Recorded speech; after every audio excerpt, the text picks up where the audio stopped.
ओम नमः शिवाय ओम नमः शिवाय। नानी ए कौन है उछि? रह उषा मु एबे देखुछि।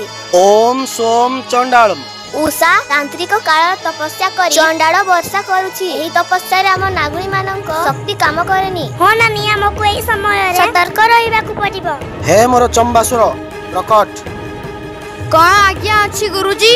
हे मोर चंबासुर एबे नागुणी माने शक्तिहीन होई जाइतिबे। जा सेमानंको मारी नागमणि हासिल करिया। यथाज्ञा गुरुजी।